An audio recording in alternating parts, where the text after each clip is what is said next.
केहू औरी के कोहरा में तोहार दिल खुश ता होई।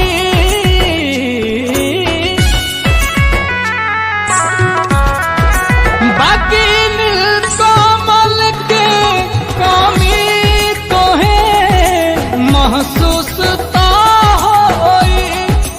नजर के सामने आंसू के ना पैबू नजारा होई प्यार न दोबारा हो।